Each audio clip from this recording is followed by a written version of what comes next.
Okay. Well, we'll give Matt a minute to type in his question. And now I just thought to, so firstly, I'm going to read a like a Zen poem out to all of you. But I'll go ahead and share it in the link or in the chat. So if you'd like to read along, you can. But I'd actually recommend that you listen to the poem, not with your mind per se. Try to meditate and try to be very passive about actually understanding it and hearing it. Like, it doesn't matter if you hear it or comprehend it. What matters is like the feeling of it. And then also, Matt, just go ahead and type your message and I'll answer your question on the back end. Okay, cool. So, all right. So let's everybody straighten up. Push the crown of the head up towards the ceiling.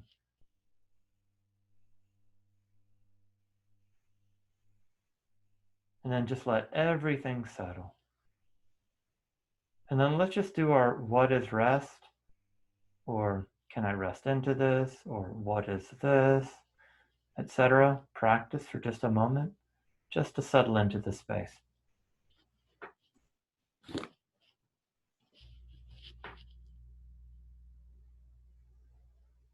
And again, I'm going to read this poem, but do not strain whatsoever to really pay attention. Pay attention to it in like a sensory sense, on a sensate level. And keep meditating. So this is called The Third Patriarch of Zen's Verses on the Faith Mind. So the mind of faith. The third patriarch of Zen was maybe Shin Ming. Anyway, okay, so here we go. So, all right. The great way is not difficult for those who have no preferences. When love and hate are both absent, everything becomes clear and undistinguished. Make the smallest distinction, however, and heaven and earth are set infinitely apart. If you wish to see the truth, then hold no opinions for or against anything. To set up what you like against what you dislike is the disease of the mind. When the deep meaning of things is not understood, the mind's essential peace is disturbed to no avail. The way is perfect like vast space, where nothing is lacking and nothing is in excess. Indeed, it is due to our choosing to accept or reject that we do not see the true nature of things. Live neither in the entanglements of outer things, nor in inner feelings of emptiness. Be serene in the oneness of things, and such erroneous views will disappear by themselves.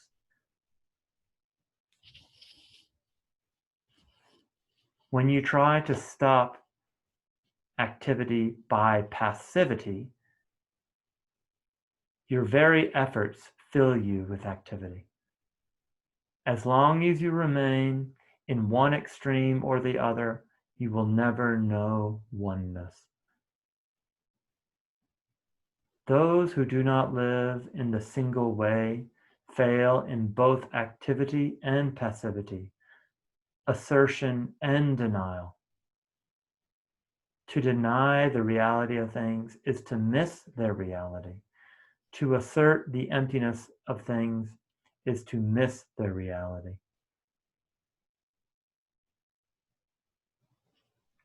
The more you talk and think about it, the further astray you wander from the truth. Stop talking and thinking, and there is nothing you will not be able to know. To return to the root is to find meaning, but to pursue appearances is to miss the source. At the moment of inner enlightenment, there is a going beyond appearances and emptiness. The changes that appear to occur in the empty world we call real only because of our ignorance. Do not search for truth. Only cease to cherish opinions. Do not remain in the dualistic state.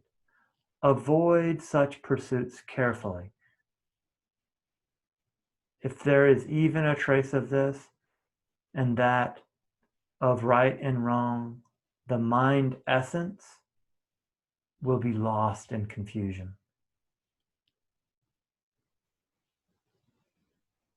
Although all dualities come from one, do not be attached even to this one. When the mind exists undisturbed in the way, nothing in the world can offend. And when a thing can no longer offend, it ceases to exist in the old way.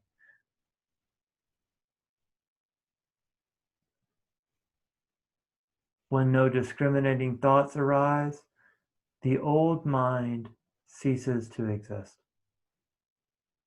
When thought objects vanish,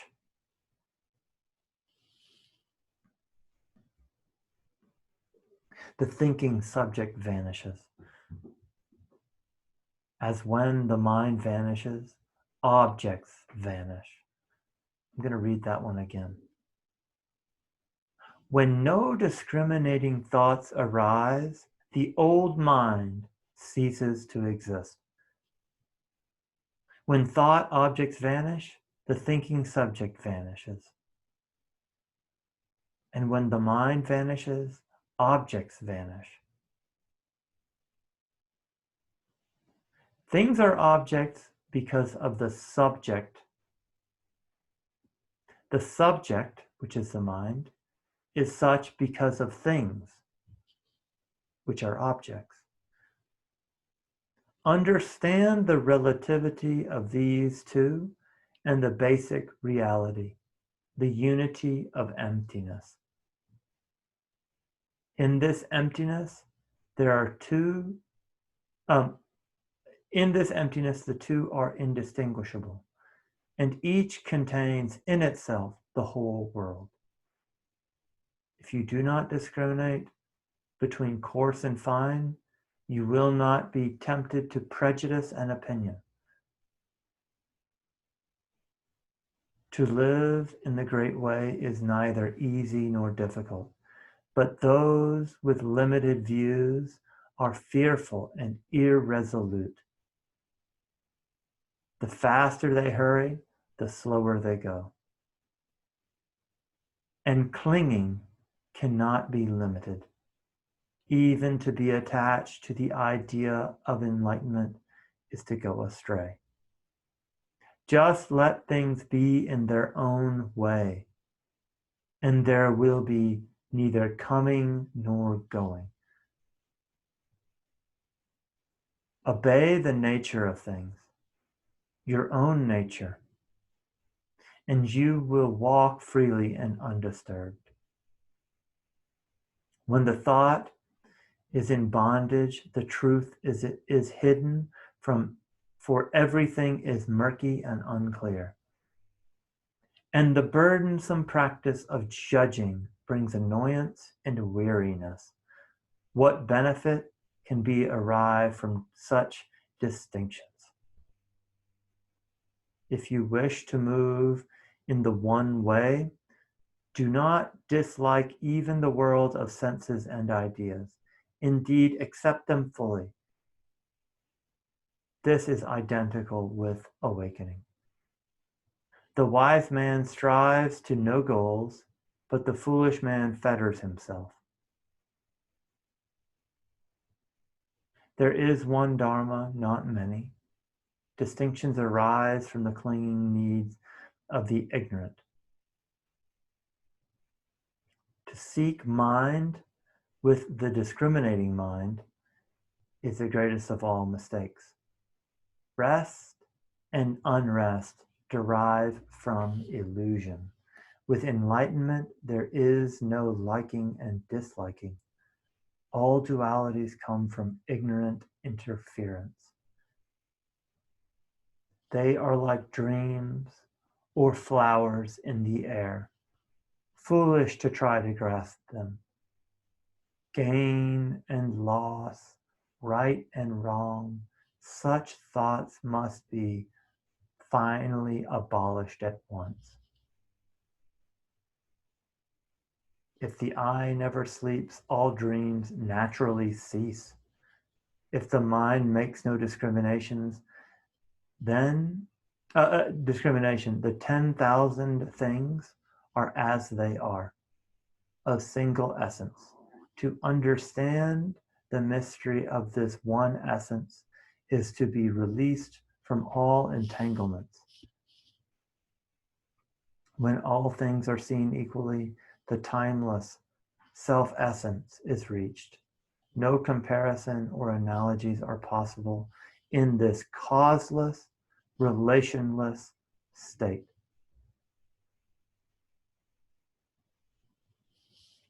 Consider movement stationary and the stationary in motion.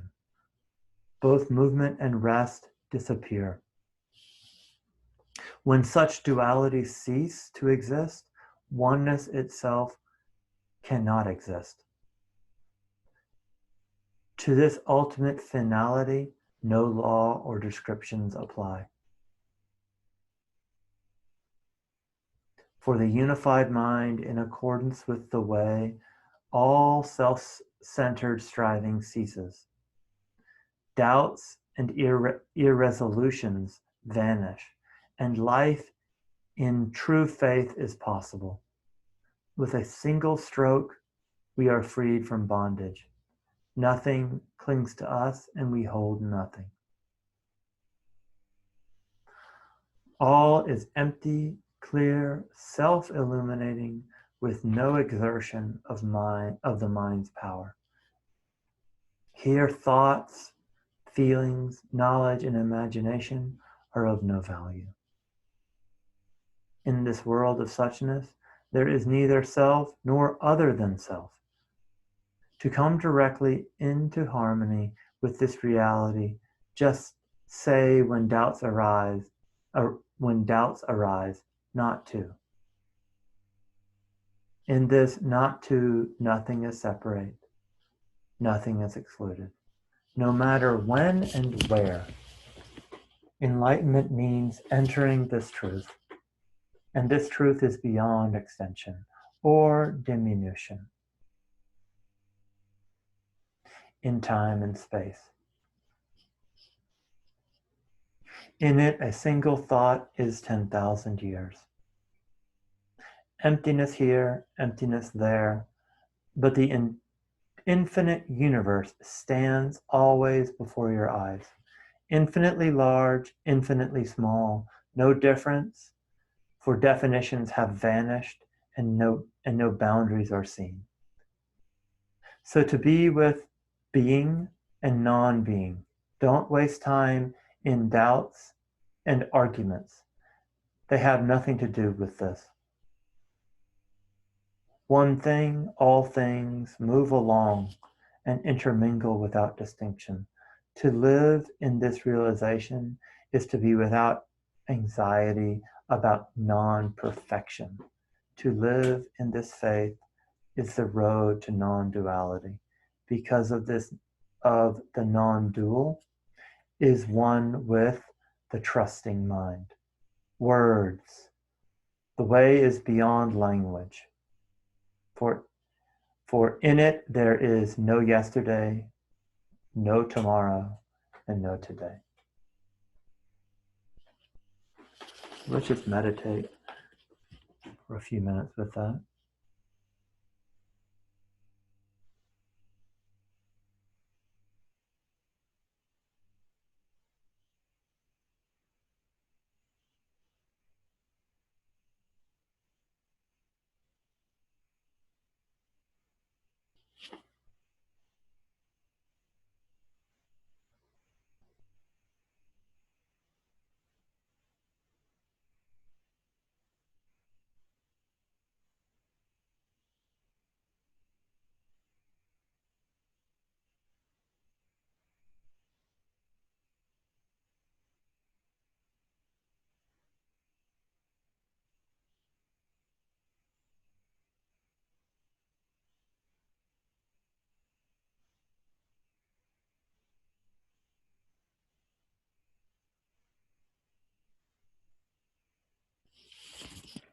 Okay, good.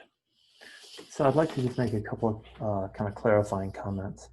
So that poem is pointing at, emptiness, at, the ultimate, which is different than the relative. And to be clear, in the relative, there is room for discrimination, discernment, etc.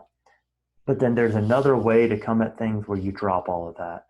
And it's important to know the context. So again, this kind of ultimate, empty, non-distinguishing wisdom has its place, and so does a very terra firma discrimination and discernment as to how you go about daily life. And it's important not to take the one frame when the other frame is important. Like if you're going to be late to work, unless you kind of get out the door and get in your car, then you go and do that. You don't think about the ultimate wisdom of emptiness. So I just want to say that. And this language is poetic and it points at emptiness. And it's something that can't be grasped, but it can kind of be experienced when you let loose of concepts. Okay, let me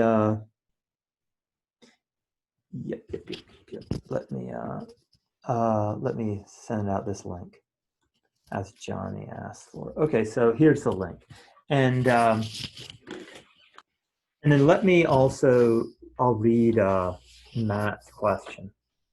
The invitation to connect to the sky of awareness and the boundlessness of that space that you gave at the end of the last Q&A was really effective for me and pulled me out of my slothful state into a really high, energized, boundless unfolding that lasted for quite some time, with only the occasional jump from the question, can I let go? So thank you for sharing that metaphor and invitation. Okay, great, for sure. Thank you, Matt. Yeah, that's a very traditional, it's very traditional language from the Tibetan tradition about, they're always talking about the sky and boundlessness, openness. And also, I'll just go ahead and add that it's really important to get these, give me a moment, the kind of differentiating points, like these counter examples, like, oh, this is what it feels when I'm really kind of clenching and bearing down. And this is what it feels like when I'm letting go and opening up. And when you kind of keep comparing and contrasting, then the body-mind will eventually start staying in the open awareness because it feels a lot better. And to be clear, that still means that you can, apply the mind and be very narrow and focused at time when that's appropriate, but it's all about kind of being responsive to life. Okay, that's what I thought to mention. Any other questions coming up?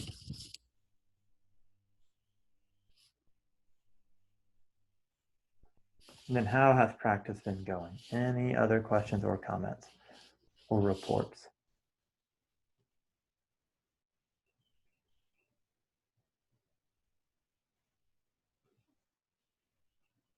Okay, it looks like maybe not. So we've got another 10 minutes before the next walking meditation break. So I'm just gonna, I wrote some notes down, and this is not so much like a talk as it is just kinds of instructions to help bring your meditation more deeply. So let's do this part just like we did the other part with the Zen poem. So sit up straight, push the crown of the head up towards the sky, and just really notice the restfulness. Notice the boundlessness of your experience. And if there's some sort of boundary or boundedness, just notice how that's arising in awareness itself. And awareness itself can't possibly bind or delimit awareness. It's just another cloud in the sky.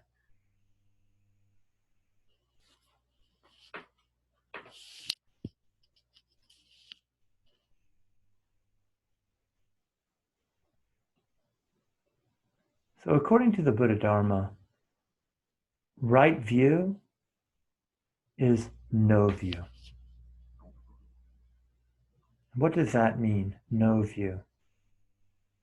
It means that we learn how to rest the view.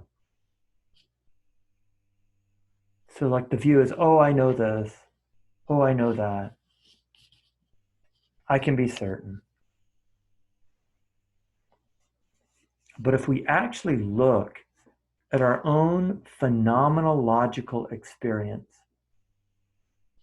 it's very difficult to know anything.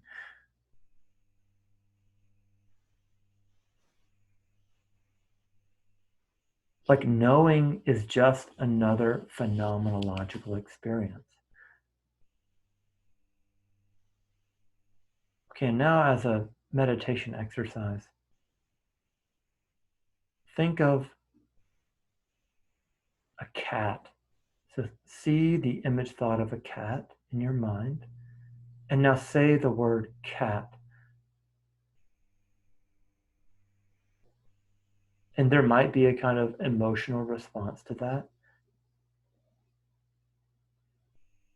And then now notice how there's no truth value to the image thought or the auditory thought, cat.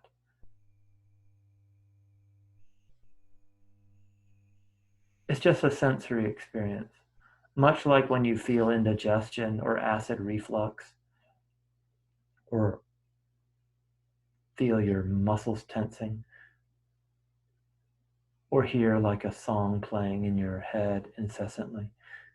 It's just an experience. It doesn't point at anything.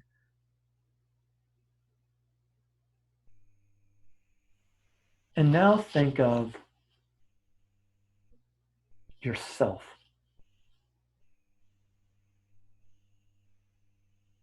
Bring up an image thought of yourself.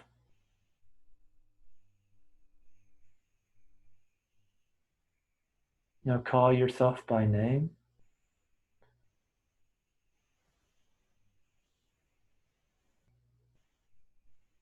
Now call yourself by your other names. I, me, my, mine, my problems, my desires.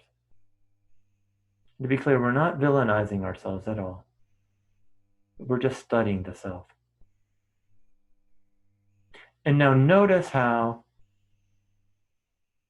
the thoughts of you, the thoughts of yourself, are just as immaterial as the thoughts of a cat. So you have your image thoughts that are associated with you, and you have your image thoughts associated with a cat. You have your auditory thoughts that are associated with a cat, like maybe the word cat, or maybe the automatopoeia meow. And then you have auditory thoughts associated with self.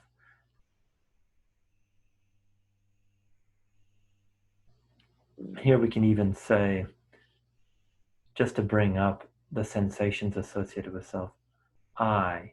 You just say those words, I, me, mine. So notice how those are auditory thoughts, and they probably spark off some kind of tension in the body or some kind of thinking. And then follow that tension and follow that thinking, just observing it.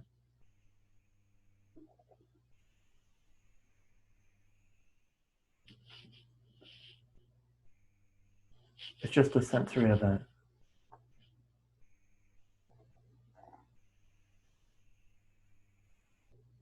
To see things as such, to see this just, oh, this is experience, and I don't quite know what it means. This is getting close to right view, which is no view, the view of emptiness, the view of conditionality, of contextuality, how things have a meaning when they're set in a context, but when they're looked at very directly, it all disappears. Like, go back to the image of a cat and notice how it just disappears. You can't even maintain it. And you don't even know what you're thinking about. It's all quite confusing. And now think back again to an image thought of yourself. So you have an image thought, there it is. But it won't even stay there. It just vanishes. And you don't even know what that is.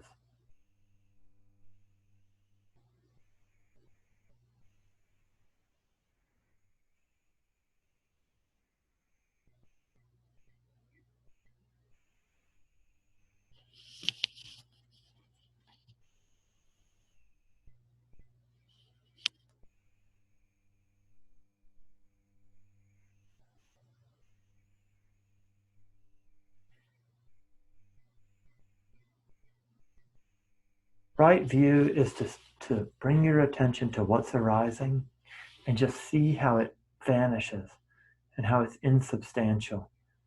And that vanishing and insubstantiality opens you up. Everything opens up. That openness, that indeterminacy, that I don't know, that is right view. That is no view. That is unfixed view.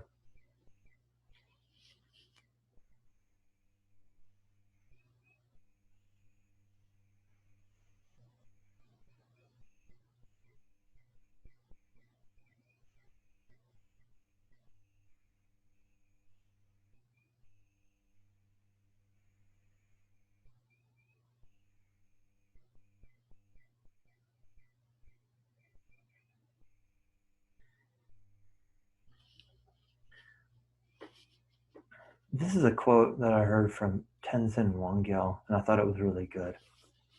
He said, experience is the ornament of awareness, the brilliance and shine of consciousness. So the reason why I want to bring that up is so there are all these apparently varied experiences that seem to arise within awareness.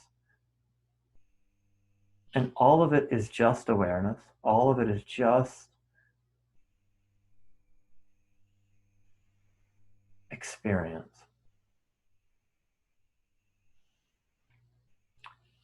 But I think it's kind of a useful metaphor to think of experiences within awareness as the ornaments of awareness. They're what make awareness so interesting, but they're not separate.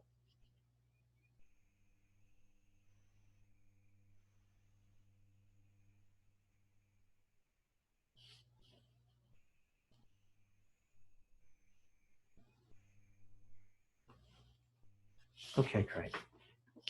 We'll end the talk there.